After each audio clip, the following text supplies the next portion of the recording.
Hello again, welcome back to my channel. This is me, Adero, daughter Whimsy. If you're new, welcome. My name is Adero. I am a teacher, artist, scientist, mother, many hats. And this channel is dedicated to my art and small business journey, the things I create, things I do, how I build my small business, and rise and falls, trials, tribulations, the whole works. Just little side quest in life that I'm engaging in.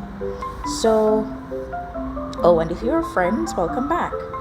And this is the first of my series. The series is called Echoes of Light, and I got it into my head to do 5 panels, and they all are black backgrounds and have some form of color on them, but the background is black.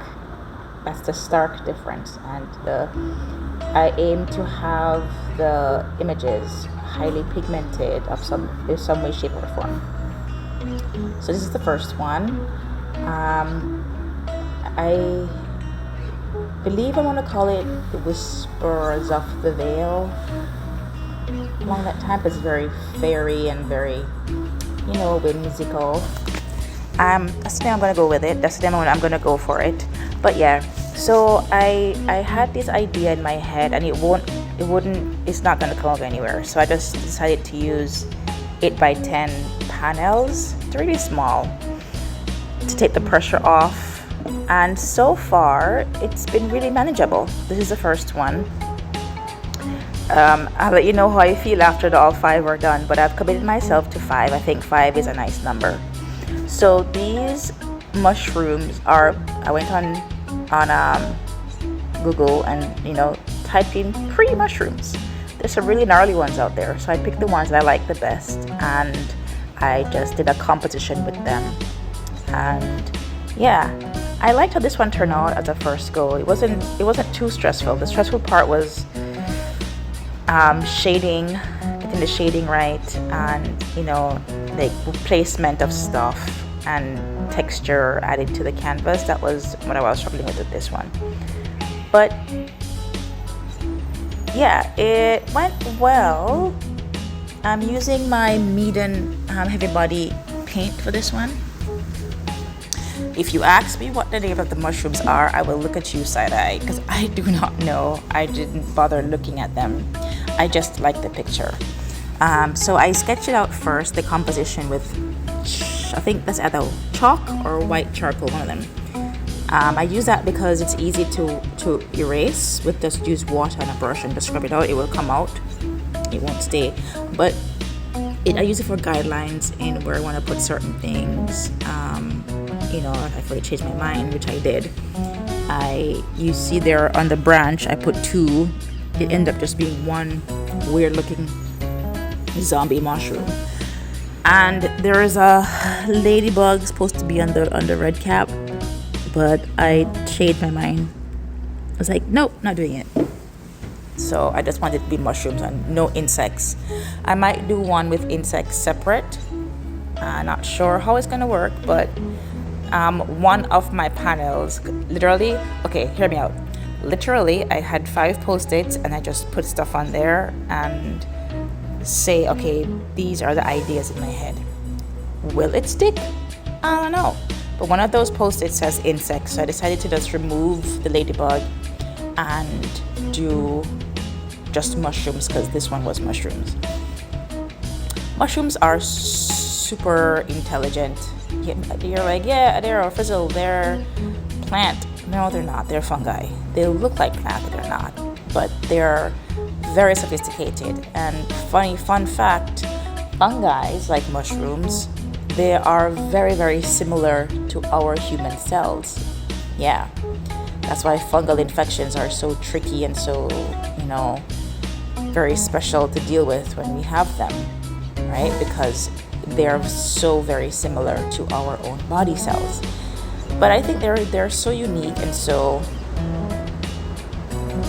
whimsical. They're so diverse and so smart, and they do a lot of things, right? They extend underground. They have these massive networks of hair systems and phylums, just myceliums that spread out, and it's just amazing. So I just like mushrooms. I just chose them.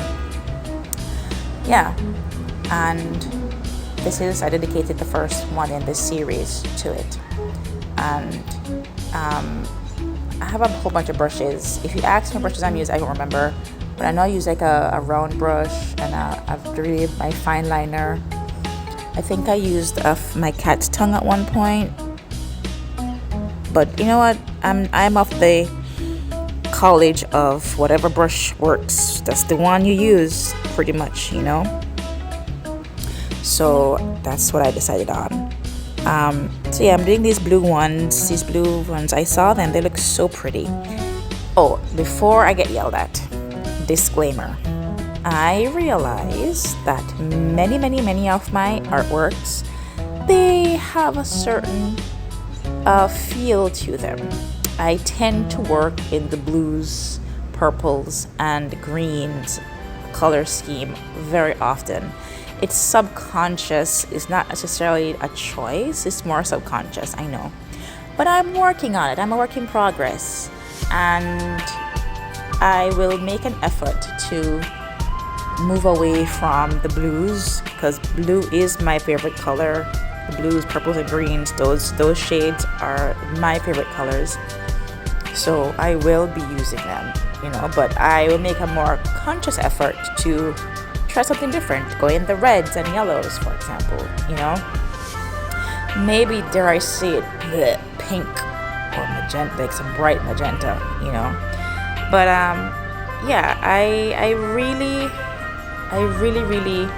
am excited for this series, and I hope you stick around and, you know, enjoy it with me, and maybe you get inspired to do your own series in wherever you are in art journey, right? There's no pressure, and I'm no expert. I'm self-taught, you know, and I'm pretty sure I might be doing some poor techniques and, you know, not the classical trained, whatever, but that is how I do it.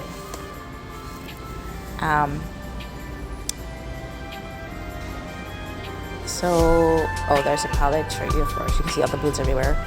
But yeah, this is, I'm now doing the other one. Gonna be added a bunch of greens, etc.